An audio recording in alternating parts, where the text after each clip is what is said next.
Good morning students, আশা করি তোমরা সবাই খুব ভালো আছো। আমিও ভালো আছি। তোমাদের ভূগোল বিষয়ের শিক্ষক আমি মানস স্যার। আজকে আমরা আবার একসঙ্গে দেখা করলাম যে নির্দিষ্ট একটা অংশ যে আমরা আলোচনা করছিলাম তার পরবর্তী অংশ আলোচনা করবার জন্য, তাই না? আচ্ছা, আমরা কোন অংশ বা কোন অধ্যায় আলোচনা করছিলাম শুরু করেছি বলো তো? আমরা তৃতীয় অধ্যায় সম্পর্কে আলোচনা শুরু করেছি। অধ্যায়ের নাম কি? বায়ুমণ্ডল। বাহ, তাহলে সবাই খুব ভালোভাবে অন্তত টেক্সট বুকটা ফলো করছে, মনে রেখেছে, সেটা শুনে ভালো লাগলো। এই বায়ুমণ্ডলের মূলত কি বিষয় সম্পর্কে আমরা আলোচনা করছিলাম? সমুদ্র স্রোত সম্পর্কে আলোচনা করেছি। আচ্ছা, আমরা বলো তো বিগত ক্লাসে আমরা কি কি আলোচনা করেছি মূল বিষয়বস্তু হিসাবে? আমরা আলোচনা করেছিলাম সমুদ্র স্রোতের ধারণা এবং সমুদ্র স্রোত কাকে বলা হচ্ছে তার বৈশিষ্ট্য সম্পর্কে আমরা আলোচনা করেছি, তাই তো? আর সমুদ্র তরঙ্গ কি সেটা সম্পর্কে আমরা আলোচনা করেছি। তারপরে সমুদ্র স্রোত এবং সমুদ্র তরঙ্গের মধ্যে যে পার্থক্য বৈশিষ্ট্য নির্ণয় করা যায় সেটা সম্পর্কে আলোচনা করেছি, তাই না? আর কি আলোচনা করলাম? আর প্রকৃতি অনুসারে সমুদ্র স্রোত কয় প্রকার সেটা আলোচনা করেছি এবং তাদের মধ্যে পার্থক্য আলোচনা করেছি। তাই আমরা এই নির্দিষ্ট বিষয়বস্তুগুলো তোমাদের সাথে পূর্বের ক্লাসে আমরা আলোচনা করেছি।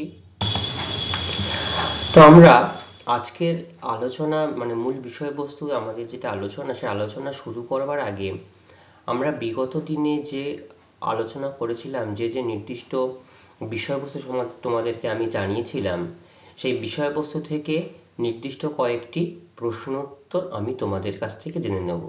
আমি প্রশ্ন করব, তোমরা এখন উত্তর দেবে, আমি সেটা জেনে নেব এবং এর মাধ্যমে আমরা বুঝতে পারবো যে তোমরা নিজেরা কতখানি নিজেদেরকে প্রস্তুত করতে পেরেছো। তো আমি নয়, তোমরাও বুঝতে পারবে যে নিজেরা কতখানি যে ওই প্রশ্নটা আরেকটু ভালো করে করতে হবে বা কোন জায়গাটা তোমাদের ঘাটতি রয়েছে সেটা কিন্তু তোমরা খুব সহজেই বুঝতে পারবে। আচ্ছা, আমাকে প্রথমে বলো সমুদ্র স্রোত কাকে বলা হয়? হ্যাঁ হ্যাঁ, তোমাদের বন্ধু কি বলছে শোনো তোমরা সবাই। তোমাদের বন্ধু একেবারে ঠিকই বলছে যে সমুদ্রের পৃষ্ঠে অর্থাৎ সমুদ্রের ওপরে জলরাশি অর্থাৎ জলের যে অংশ, তাই তো, প্রাকৃতিক কোনো কারণে যদি একটা স্থান থেকে নির্দিষ্ট আরেকটা দিকে অন্য কোনো স্থানের দিকে নির্দিষ্ট পথে সারা বছর ধরে নিয়মিতভাবে ধীরে ধীরে প্রবাহিত হতে থাকে, তাহলে সেই স্রোতকে বলা হয় সমুদ্র স্রোত। ঠিক আছে? তাহলে এবং এটি সমুদ্রের একটা নির্দিষ্ট স্তর অনুযায়ী এই স্রোতকে আমরা দেখতে পাই এবং এটা হচ্ছে সবসময় এইটাকে মনে রাখতে হবে, সমুদ্র স্রোত হচ্ছে একটা একমুখী অনুভূমিক প্রবাহ। অর্থাৎ সমুদ্র স্রোত কিন্তু এই যে নির্দিষ্ট গতিতে নির্দিষ্ট দিকে প্রবাহিত হচ্ছে, এটা কিন্তু আবার সাথে সাথে ফিরে আসছে না এবং এটা একমুখী প্রবাহ। এবং এটা অনুভূমিক প্রবাহ না উল্লম্ব প্রবাহ তোমাদেরকে বললাম, এটা হচ্ছে অনুভূমিক প্রবাহ, তাই তো? তো এর সাথে সাথে আমরা আরো একটা জিনিস জেনেছিলাম যেটা ছিল সমুদ্র তরঙ্গ। সমুদ্র তরঙ্গের সাথে এই সমুদ্র স্রোতের মূল পার্থক্য কি বলতো? সমুদ্র স্রোতের সাথে সমুদ্র তরঙ্গের মূল পার্থক্য হচ্ছে, হ্যাঁ বলো, প্রথম কারণটা বলো। একদম ঠিক, সমুদ্র স্রোত হচ্ছে একটা একমুখী অনুভূমিক প্রবাহ আর সমুদ্র তরঙ্গ হচ্ছে জলপৃষ্ঠের ওপর একটা ছন্দবদ্ধ আলোড়ন, তাই তো? জলের একটা ছন্দবদ্ধ আলোড়ন, জলের ওপরে এটার পরিবর্তন লক্ষ্য করা যায়। এবং সমুদ্র স্রোতের ক্ষেত্রে আমরা দেখি যে জলের বা সমুদ্রের জলের একটা স্থান থেকে আরেকটা স্থানে পরিবর্তন হতে দেখা যায়, কিন্তু সমুদ্র তরঙ্গের ক্ষেত্রে কিন্তু জলের স্থানের পরিবর্তন হয় না, সেটা জলের তরঙ্গের একটা ঢেউয়ের পরিবর্তন হতে দেখা যায়, তাই না? সমুদ্র তরঙ্গ কিন্তু স্থানিক, অর্থাৎ নির্দিষ্ট জায়গায় জলটা কিন্তু এই নির্দিষ্ট জায়গাতেই থাকে, কিন্তু সমুদ্র স্রোতের ক্ষেত্রে দেখা যায় সেই জল কিন্তু সুনির্দিষ্ট পথে এই জলরাশি কিন্তু চলাচল করে, তাই তো? আচ্ছা, এইগুলো আমরা জেনেছি। আরো একটা বলতে পারি যে সমুদ্র স্রোতের ফলে কোনো কোনো অংশে কিন্তু জলবায়ুর পরিবর্তন হতে দেখা যায়, কিন্তু সমুদ্র তরঙ্গের ফলে জলবায়ুর পরিবর্তন কি হয়? জলবায়ুর পরিবর্তন কিন্তু হয় না। আর সমুদ্র তরঙ্গের ফলে উপকূল অঞ্চলের কিন্তু একটা সঞ্চয় কাজ বা ক্ষয় কাজ জনিত এইরকম পরিবর্তন হতে দেখা যায়, কিন্তু সমুদ্র স্রোতের জন্য জলবায়ুর পরিবর্তন হয়, উপকূল অঞ্চলে কোনো সেই অর্থে সঞ্চয় কাজ বা ক্ষয় কাজের প্রভাব লক্ষ্য করা যায় না। আমরা প্রকৃতি অনুসারে সমুদ্র স্রোতকে কয়টি শ্রেণীতে বিভক্ত করতে পেরেছি? দুটি শ্রেণীতে আমরা সমুদ্র স্রোতকে বিভক্ত করতে পেরেছি। কি কি সেগুলো? একটা হচ্ছে উষ্ণ স্রোত, আর একটা হচ্ছে শীতল স্রোত। Very good. উষ্ণ স্রোতের আর কি কি নাম রয়েছে এবং কেন বলা হয়? উষ্ণ স্রোত যেহেতু হালকা এবং এটা যেহেতু সমুদ্রপৃষ্ঠের কত গভীরতা পর্যন্ত লক্ষ্য করা যায় এদেরকে 100 থেকে 200 মিটার গভীরতায়, অর্থাৎ একদম সমুদ্রের জলরাশির ওপরের অংশে লক্ষ্য করা যাচ্ছে, যাই বলে এই স্রোতকে কি বলা হচ্ছে? পৃষ্ঠস্রোত বা বহিঃস্রোত নামেও পরিচিত, তাই তো? কিন্তু এক্ষেত্রে আর যদি শীতল স্রোতের কথা বলি, শীতল স্রোত হচ্ছে 200 মিটার থেকে 1000 মিটারের মধ্যে এই জলরাশির পরিবর্তন বা জলরাশির প্রবাহিত হতে দেখা যায়। এটা জলের অনেক গভীর দিয়ে প্রবাহিত হওয়ার জন্য এই স্রোতকে কি নামে চিহ্নিত করা হয়? অন্তঃস্রোত নামে চিহ্নিত করা হয়, তাই তো? তাহলে এরকম ভাবে আমরা উষ্ণ স্রোত শীতল স্রোতের সম্পর্কে যেমন আলোচনা করতে পারি, তার সাথে সাথে আমরা পার্থক্যও বলতে পারি নির্দিষ্টভাবে, তাই তো? আচ্ছা, আমাকে তোমরা উষ্ণ স্রোতের একটি এবং শীতল স্রোতের একটি উদাহরণ দিতে পারবে? বলো। উষ্ণ স্রোতের ক্ষেত্রে সেটা আমরা উপসাগরীয় স্রোত বলতে পারি, তাই তো? আর শীতল স্রোতের ক্ষেত্রে আমরা কোন স্রোতের নাম বলতে পারি? হ্যাঁ, আমরা আলাস্কা সংলগ্ন অঞ্চলে বেরিং স্রোতকে কিন্তু বলতে পারি এই শীতল স্রোত হিসাবে। এবং আমি তোমাদের পূর্বের দিনের ক্লাসে উষ্ণ স্রোত এবং শীতল স্রোত কোনটা ম্যাপের মধ্যে দেখিয়েছিলাম বিভিন্ন রকম স্রোত। দেখো, আমি এই যে একটা ছবি এখানটায় দেখতে পাচ্ছি, আমরা যদি সারা পৃথিবীর সমুদ্র স্রোত অর্থাৎ প্রধান প্রধান সমুদ্র স্রোতকে যদি আমরা দেখতে পাই, তো ঠিক এইরকম ভাবে একটা কাল্পনিক আমরা দেখতে পাই। সেটা দেখো, একদম পুরো এই উত্তর আমেরিকার এই অংশটা গ্রিনল্যান্ডের দক্ষিণ দিক থেকে এসে এটা লাল রঙের যে অংশটা দেখানো হয়েছে সেটা হচ্ছে আমার উষ্ণ স্রোত, মানে গরম যেটা উষ্ণ স্রোত দেখানো হয়েছে। এরকম ভাবে ইন্ডিয়ান ওশান, প্যাসিফিক ওশান দিয়ে আবার এরকম ভাবে শীতল স্রোতকেও লক্ষ্য করা গেছে নির্দিষ্ট দিকে, নির্দিষ্ট অঞ্চলে। দেখো, এই একদম দক্ষিণে যত আমরা আন্টার্কটিকার দিকে আসছে, তো এই শীতল স্রোতগুলো কিন্তু এখানটাতেও লক্ষ্য করা যাচ্ছে, তাই না? এবং আমরা আলোচনা করেছিলাম যে দুটো অংশ থেকেই শীতল স্রোত কিন্তু অপেক্ষাতর উষ্ণ অঞ্চলের দিকে, অর্থাৎ নিরক্ষীয় অঞ্চলের দিকে প্রবাহিত হতে দেখা যায়। আর উষ্ণ স্রোতগুলো কোন দিকে যায়? উষ্ণ স্রোতগুলো ক্রান্তীয় অঞ্চল থেকে উপক্রান্তীয় অঞ্চল থেকে উভয় গোলার্ধের মেরু অঞ্চলের দিকে, দেখো এরও যেমন মেরু অঞ্চলের দিকে প্রবাহিত দেখা যাচ্ছে, এটিও দেখো মেরু অঞ্চলের দিকে প্রবাহিত দেখা যাচ্ছে। তাহলে এরকম ভাবে উষ্ণ স্রোত আর শীতল স্রোত কোন দিকে প্রবাহিত হয় সেগুলো আমরা জেনেছি। এই যে স্রোত কেন মানে উষ্ণ স্রোত কেন মেরু অঞ্চলের দিকে এবং শীতল স্রোত কেন নিরক্ষীয় অঞ্চলের দিকে প্রবাহিত হচ্ছে, কেন এই স্রোত সৃষ্টি হচ্ছে আমরা বৈশিষ্ট্য জেনেছি, কিন্তু এই স্রোত কেন সৃষ্টি হচ্ছে, কেন সমুদ্রের মধ্যে নির্দিষ্ট একটা অঞ্চলে পৃষ্ঠপ্রবাহ রূপে উষ্ণ স্রোত, কেন নির্দিষ্ট অঞ্চলে অন্তঃস্রোত লক্ষ্য করা যাচ্ছে, অন্তঃস্রোত লক্ষ্য করা যাচ্ছে, সেইগুলো আমরা আজকে আলোচনা করব। কোন কোন কারণগুলো এই স্রোত সৃষ্টির জন্য দায়ী সেইগুলো আজকে আমরা মূলত আলোচনা করব। ঠিক আছে? তাহলে তোমরা সবাই একটু আবার মনোযোগ সহকারে শুনবে, এবং তোমাদের যদি কোথাও কোনো সমস্যা হয় তাহলে কিন্তু আমাকে অবশ্যই জানাবে, এবং তোমরা যে কোনো জায়গাতেই সমস্যা মনে করলে আমাকে জিজ্ঞাসা করতে ভুলবে না। ঠিক আছে? তাহলে আজকে আমাদের আলোচনার বিষয়বস্তু এই তৃতীয় অধ্যায়ের বায়ুমণ্ডল এবং যেটা হচ্ছে সমুদ্র স্রোত সৃষ্টির কারণ। এই যে সমুদ্র স্রোত বিভিন্ন অংশে দেখো ওয়ার্ম কারেন্ট এবং কোল্ড কারেন্ট, এই যে বিভিন্ন জায়গায় নীল রঙের এগুলো শীতল স্রোত, লাল রঙের গুলো উষ্ণ স্রোত, এবং নির্দিষ্ট অঞ্চল ভেদে এগুলোকে আমরা লক্ষ্য করতে পারি। সেই স্রোতগুলি এবং তাদের কি কি কারণ রয়েছে সেগুলো আমরা একটু আলোচনা করব। ঠিক আছে? তো এই স্রোতগুলি আলোচনা করার আগে, অর্থাৎ স্রোতের সৃষ্টির কারণ আলোচনা করবার আগে আমরা আরো দুটো জিনিস, এটা উল্লেখযোগ্য জিনিস জানবো। সেটা হচ্ছে কুণ্ডলী বা গায়র কি।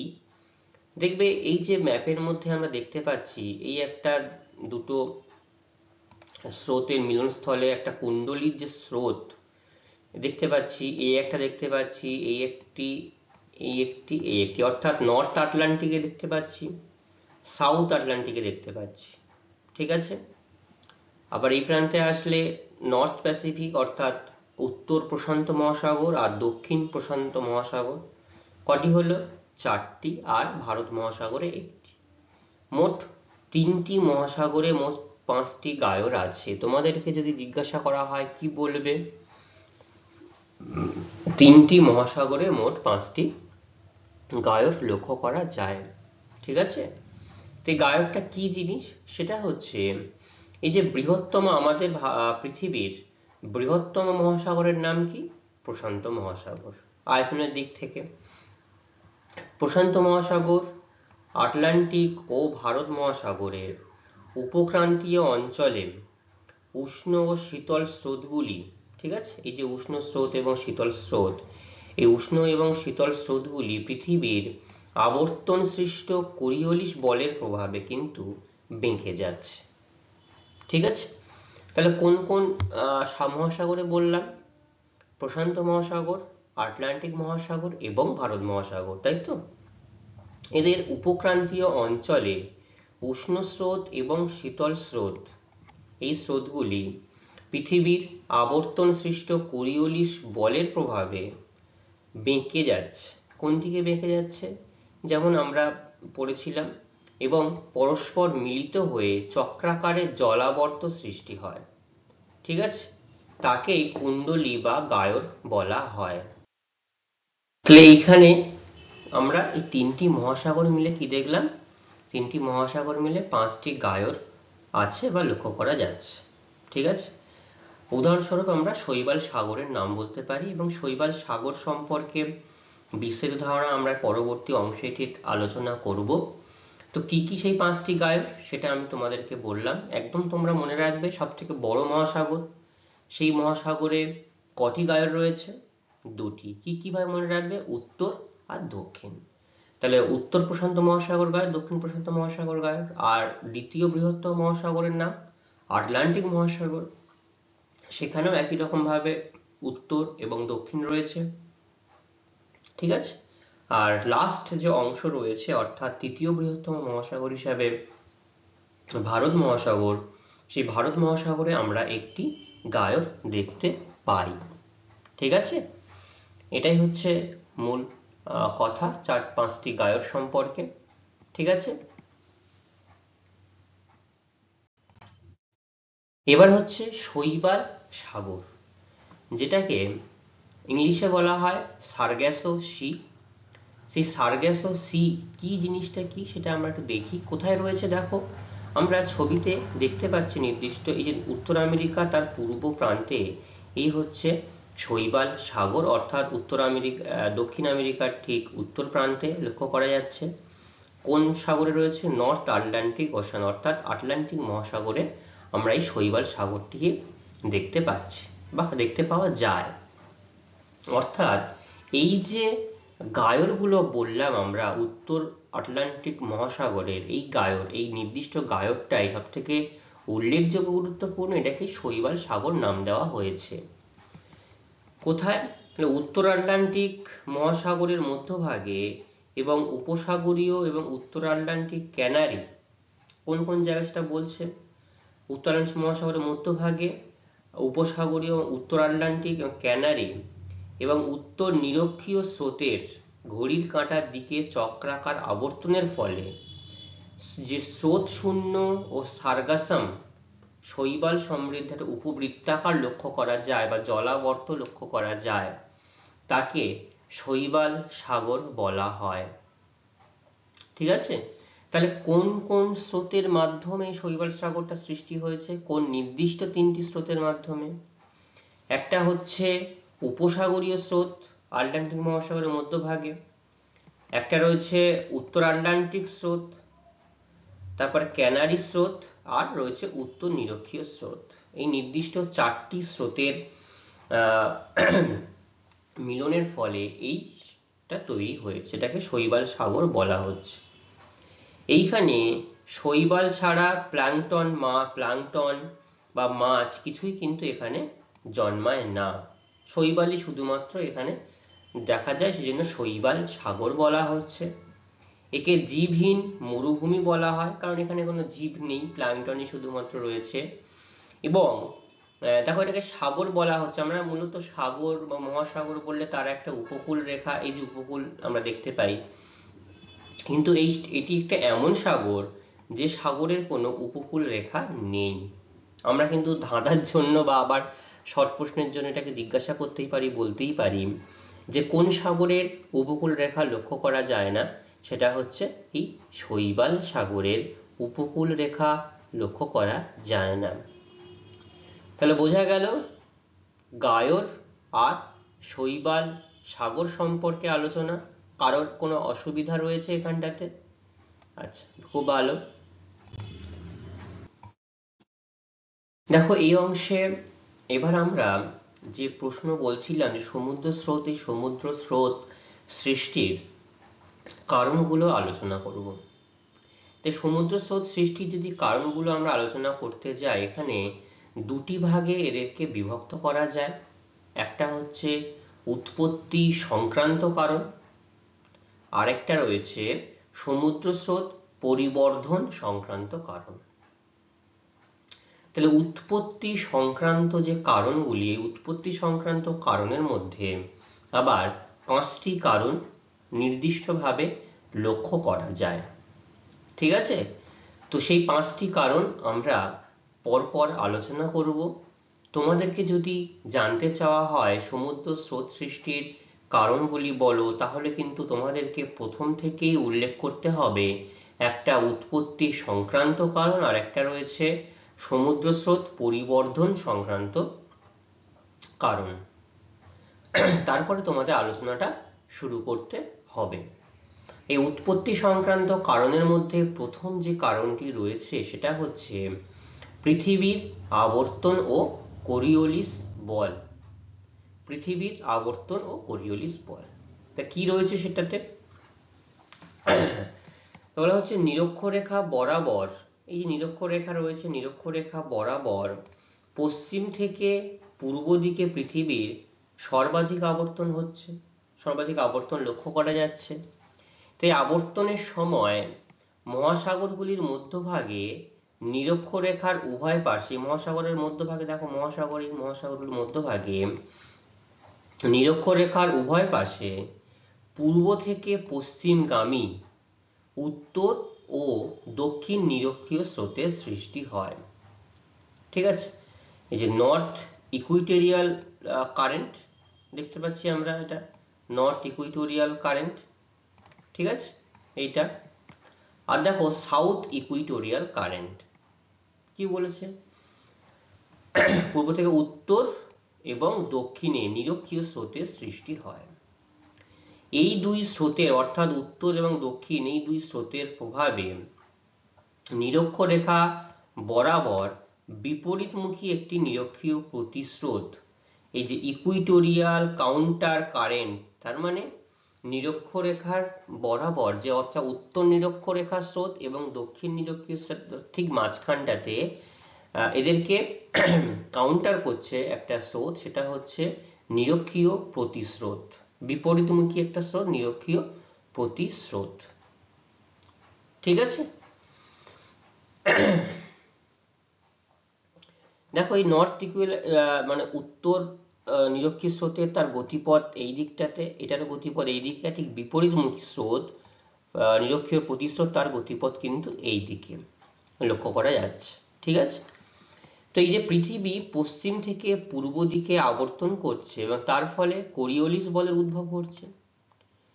কোরিওলিস বলের প্রভাবে যে সমুদ্র স্রোত, এই সমুদ্র স্রোত নিরক্ষীয় অঞ্চল থেকে মেরুর দিকে, এই যে নিরক্ষীয় অঞ্চল থেকে মেরুর দিকে সরাসরি উত্তর দক্ষিণে প্রবাহিত না হয়ে ফেরেলের সূত্র অনুসারে আমরা পড়েছি উত্তর গোলার্ধে ডান দিকে আর দক্ষিণ গোলার্ধে বাম দিকে গতি বিক্ষেপ ঘটে, ঠিক আছে। এর প্রভাবে আমরা এই সমুদ্র স্রোত সৃষ্টি দেখতে পাই, এগুলো আমরা লক্ষ্য করতে পারি, ঠিক আছে।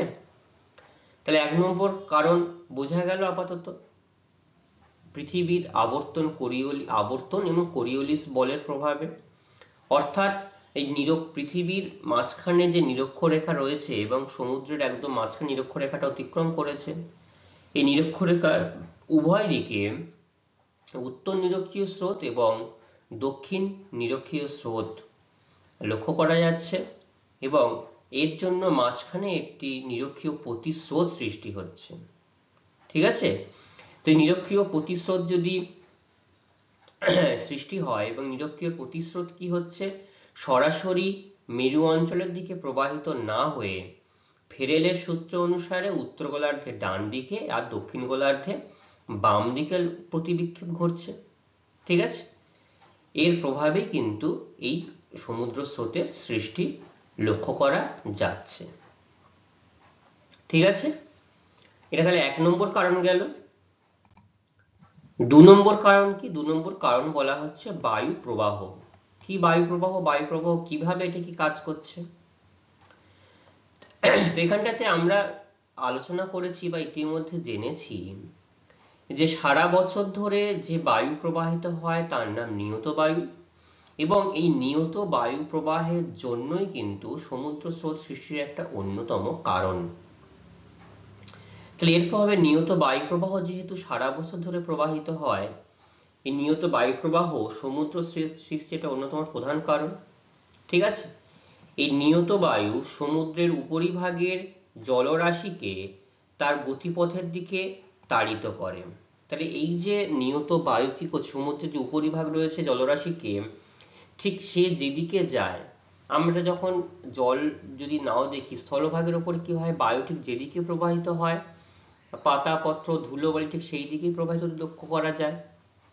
তাহলে সমুদ্রের জলরাশিকেও সেই তার গতিপথের দিকে নির্দিষ্ট দিকে তাড়িত করে সমুদ্র স্রোত সৃষ্টি করে, ঠিক আছে।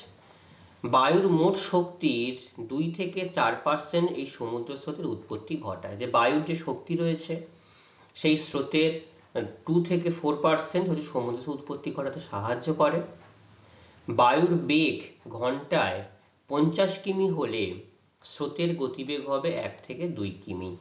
অর্থাৎ স্রোতটা তো একদম পুরো বালু বা বালির মতো ধূলিকণার মতো ছুটে চলে যাবে না, যেহেতু সমুদ্রের জলরাশিকে প্রভাবিত করছে, সেই জন্য বায়ুর গতিবেগ যদি 50 কিমি হয়, স্রোতের গতিবেগ হবে 1 থেকে 2 কিলোমিটার পর্যন্ত, ঠিক আছে।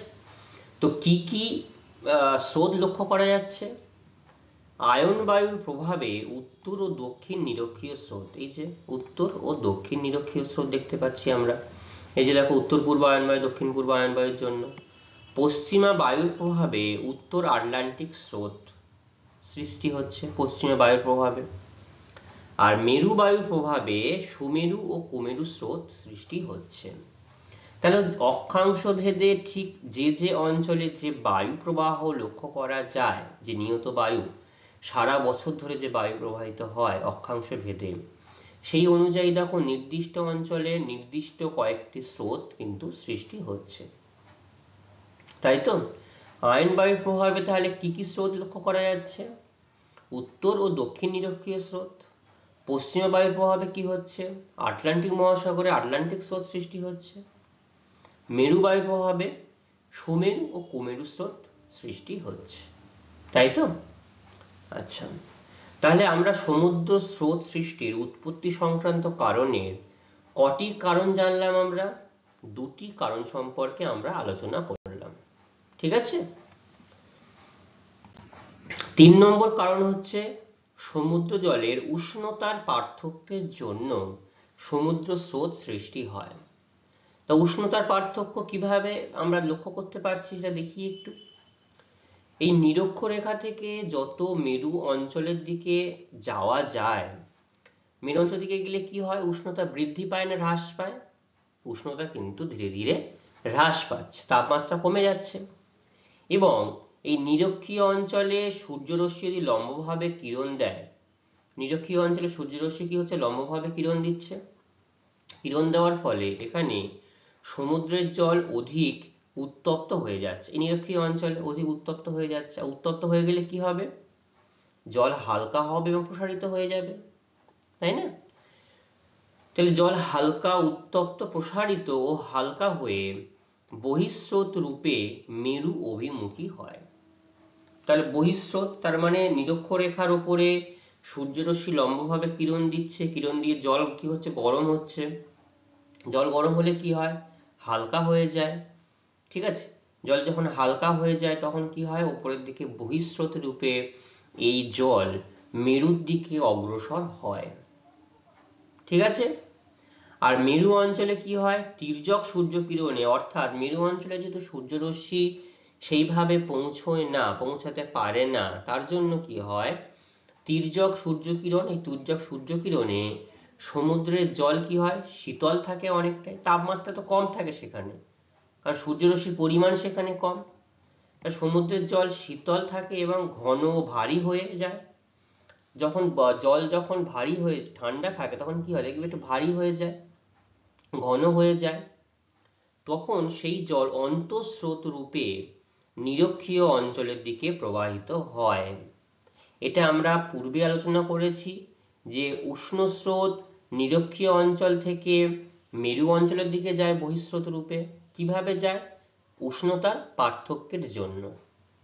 এটা সূর্যরশ্মির জন্য জল গরম হয়ে যাচ্ছে, সেই গরম জল ঠান্ডা অংশের দিকে যাচ্ছে।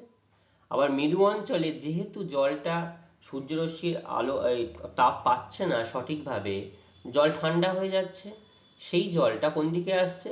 নিরক্ষরেখার দিকে প্রবাহিত হচ্ছে। একটা অন্তঃস্রোত রূপে চলে আসছে, একটা বহিঃস্রোত রূপে যাচ্ছে। দেখো, এই হচ্ছে শীতল জল। শীতল জল নিচ দিয়ে যাচ্ছে, উষ্ণ জলগুলো উপরের অংশ দিয়ে লক্ষ্য করা যাচ্ছে, ঠিক আছে? এটা 0 ডিগ্রি দেখিয়েছে, তো নিরক্ষরেখা, এখান থেকে উষ্ণ জলটা এই দিকে প্রবাহিত হচ্ছে, আর শীতল জলটা এখান থেকে ঘুরে এই দিকে আসছে, নিরক্ষরেখার দিকে আসছে মেরু অঞ্চল থেকে, ঠিক আছে? 3টি কারণ আলোচনা করলাম। একটা হচ্ছে কোরিওলিস বলের প্রভাবে, আবর্তন ও কোরিওলিস বলের প্রভাবে। 2 নম্বর বায়ু প্রবাহ, আর 3 নম্বর সমুদ্র জলের উষ্ণতার পার্থক্য। Very good. 4 নম্বরটা জানবো আমরা এবার। তো 4 নম্বর রয়েছে সমুদ্র জলের লবণাক্ততা ও ঘনত্বের পার্থক্য। কি রয়েছে এর প্রভাবে? সমুদ্র জলের লবণতা বৃদ্ধি পেলে কি হয়? ঘনত্ব বৃদ্ধি পায়। তোমরা যদি একটা গ্লাসের মধ্যে খানিকটা লবণ দাও, সেই জলে কি হয়, একটু ঘনত্ব বৃদ্ধি পেয়ে যায়। তো ঘনত্ব যখন বৃদ্ধি পায় তখন কি হয়, জল ভারী হয়ে যাচ্ছে। তখন অন্তঃস্রোত রূপে কম লবণাক্ত জলের দিকে চলে যায় জল। যখনই লবণাক্ত বেশি হচ্ছে তখন সে ঘন জল ভারী হয়ে, অন্তঃস্রোত ভারী হয়ে যাওয়া, নিচের দিকে চলে যাওয়া, আর হালকা জল উপরের দিকে থাকে। তাহলে ভারী হয়ে সেই জল অন্তঃস্রোত রূপে কিন্তু কম লবণ যেদিকে রয়েছে সেই দিকে সেই স্রোতটা প্রবাহিত হতে দেখা যায়। লবণতা একটা কারণ রয়েছে এই স্রোতের সৃষ্টির পেছনে। আর কি হয়, মেরু অঞ্চলের কম লবণাক্ত ও লঘু জল হালকা হওয়ায় বহিঃস্রোত রূপে বেশি লবণাক্ত জলের দিকে প্রবাহিত হয়। তাহলে যেমন আমরা উষ্ণতার পার্থক্য জানলাম, সেরকম লবণতার পার্থক্যের জন্য কিন্তু সমুদ্র স্রোত সৃষ্টি হতে পারে। ভূমধ্যসাগরে জিব্রাল্টার ও এডেন উপসাগরে বাব-এল মানদেব প্রণালীতে এই কারণে স্রোত দেখা যায়। ঠিক আছে, তাহলে চারটি জানলাম আমরা। এবার লাস্ট হচ্ছে হিমবাহের গলন। হিমবাহের গলনে কি রয়েছে দেখো, হিমবাহ কিভাবে গলে যাচ্ছে। এই মেরু অঞ্চলে সমুদ্রের বরফ গলে বিপুল পরিমাণে মিষ্টি জলের একটা যোগান কিন্তু বৃদ্ধি পায়। ঠিক আছে, তাহলে জল, এই যদি বরফ গলে যায় তাহলে জলের যোগানটা বৃদ্ধি পেয়ে যাচ্ছে। তখন কি হয়, লবণতা হ্রাস পেয়ে যাচ্ছে। লবণতা হ্রাস পেয়ে গেলে কি হয়, সেই লবণতা, কম লবণতা যুক্ত জল কি হচ্ছে, হালকা হচ্ছে এবং বহিঃস্রোত রূপে বেশি লবণ জলের দিকে চলে যাবে, এবং এখান থেকে নিম্ন অক্ষাংশের দিকে বহির্মুখী স্রোত সৃষ্টি হচ্ছে। ঠিক আছে, যেহেতু লবণতা হ্রাস পাচ্ছে তাহলে বেশি লবণতার দিকে চলে যাবে, এরকম ভাবে বহির্মুখী একটা স্রোত সৃষ্টি হয়, যথা বলেছে পূর্ব গ্রিনল্যান্ড স্রোত। এইটা হচ্ছে আমাদের পূর্ব ইস্ট গ্রিনল্যান্ড স্রোত। এই গ্রিনল্যান্ড স্রোত দেখো এইভাবে চলে যাচ্ছে, এটা একটা শীতল স্রোত। ঠিক আছে, এই লবণতা যেহেতু হ্রাস পেয়ে গেছে বরফের জন্য, এই গ্রিনল্যান্ডের অতিরিক্ত বরফের চাঁই পড়ে যাওয়ার জন্য এই কম লবণতা থেকে এবার সে বেশি লবণতা অঞ্চলের দিকে কিন্তু সে বহিঃস্রোত রূপে, বহির্মুখী স্রোত হিসাবে কিন্তু প্রবাহিত হতে দেখা যাচ্ছে। ঠিক আছে, তাহলে সমুদ্র জলের উষ্ণতার, সমুদ্র স্রোতের সৃষ্টির কারণের জন্য উৎপত্তি সংক্রান্ত 5টি কারণ আমরা আলোচনা করলাম।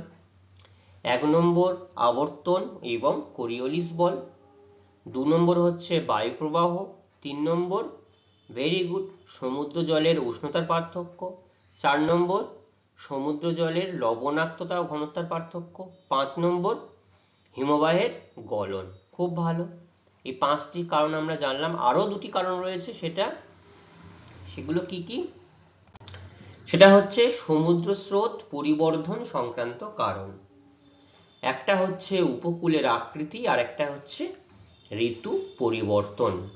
তো উপকূলের আকৃতিটা কি রয়েছে, উপকূলের আকৃতির পথে, এই প্রবাহ পথে মহাদেশের উপকূল ভাগ এবং দ্বীপপুঞ্জ থাকলে, অর্থাৎ সমুদ্র স্রোতের যে প্রবাহ পথ, সেই প্রবাহ পথে যদি উপকূল ভাগ এবং দ্বীপপুঞ্জ থাকে তখন একটা সমুদ্র স্রোত প্রতিহত হয়ে দিক পরিবর্তন করে একাধিক শাখা স্রোত সৃষ্টি করে।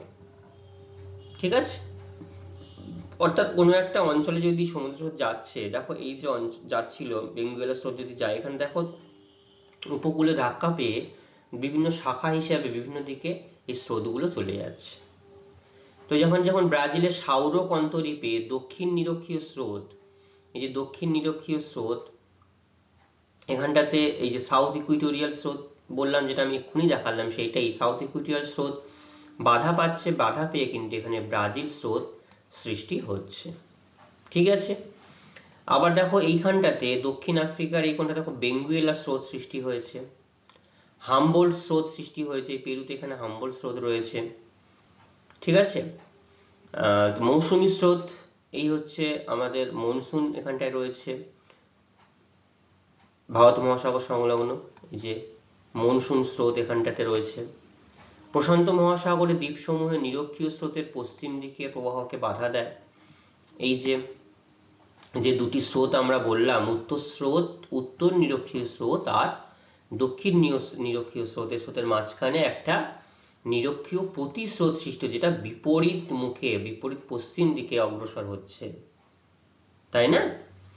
তাহলে এইভাবে আমরা উপকূলের আকৃতি যেখানটায় রয়েছে, তাহলে সেখানে বাধাপ্রাপ্ত হয়ে স্রোতগুলি বিভিন্ন শাখায় বিভক্ত হয়ে যাচ্ছে। ঠিক আছে? 2 নম্বর কারণ কি বলেছি? ঋতু পরিবর্তন। অর্থাৎ এই ঋতু পরিবর্তন মূলত এটা ভারত মহাসাগরে লক্ষ্য করা যায়। এই হচ্ছে মনসুন কারেন্ট। ঠিক আছে? ঋতু পরিবর্তন সংক্রান্ত যে স্রোত ভারত মহাসাগরের অর্থাৎ ভারতীয় উপমহাদেশেই লক্ষ্য করা যাচ্ছে। ঠিক আছে? ঋতুভেদে সমুদ্র জলের উষ্ণতা ও লবণতা তারতম্য হয়। কিভাবে হয় বলতো? হ্যাঁ, জল যদি অতিরিক্ত বাষ্পীভবন হয়ে যায়, তাহলে জলের পরিমাণ কমে গেলে কি হবে? লবণতার পরিমাণ বৃদ্ধি পাবে। Very good. আবার যখন বর্ষায় যখন জলের যোগান আবার বৃদ্ধি পাবে, তখন লবণতার পরিমাণ হ্রাস পাবে, কমে যাবে, তাই তো? তাহলে এইভাবে সমুদ্র স্রোত উৎপত্তিতে ঋতুভেদে পরোক্ষভাবে এই লবণতা কিন্তু প্রভাব বিস্তার করছে, তাই তো? ঋতু অনুসারে বায়ু প্রবাহের দিক পরিবর্তনে সমুদ্র স্রোত 180 ডিগ্রি গতিপথ বদল করতে পারে। ঠিক আছে? এই যে মনসুন কারেন্ট, দেখো কিভাবে দিক পরিবর্তন হচ্ছে। উত্তর ভারত মহাসাগরে শীতকালে উত্তর পূর্ব মৌসুমী বায়ু দ্বারা পূর্ব থেকে পশ্চিমে প্রবাহিত শীতকালীন মৌসুমী স্রোত। তাহলে উত্তর ভারতে মহাসাগরে, এই যে আমাদের ভারতবর্ষ যদি এখানটায় থাকে, তাহলে উত্তর ভারত মহাসাগরে শীতকালে কি হচ্ছে? উত্তর পূর্ব মৌসুমী বায়ু দ্বারা পূর্ব থেকে পশ্চিমে, অর্থাৎ এইরকম ভাবে যে স্রোতটা লক্ষ্য করা যায়, এটা শীতকালীন মৌসুমী স্রোত দেখা যায়। আবার গ্রীষ্মকালে ঠিক বিপরীতমুখী। ঠিক আছে? গ্রীষ্মকালে ঠিক বিপরীতমুখী এটা স্রোত লক্ষ্য করা যাচ্ছে পশ্চিম থেকে পূর্ব দিকে, অর্থাৎ তখন এই পশ্চিম থেকে পূর্ব দিকে তার গতিপথ হয় এরকম ভাবে, যেটা যার প্রভাবে গ্রীষ্মকালীন মৌসুমী স্রোত, এবং যার প্রভাবে ভারতবর্ষে বৃষ্টিপাত হতে দেখা যায়।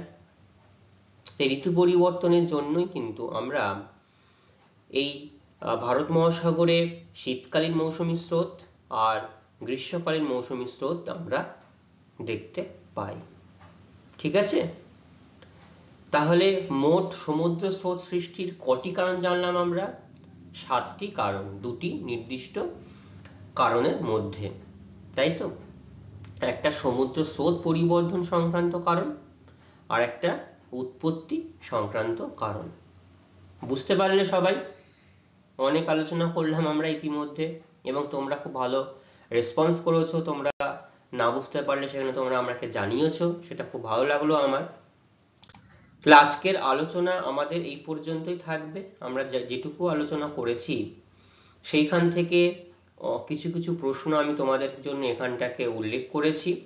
তোমরা এই প্রশ্নগুলো নির্দিষ্ট টেক্সট বুক থেকে খুব ভালোভাবে একটু পড়ে নেবে, জেনে নেবে, বুঝে নেবে। ঠিক আছে?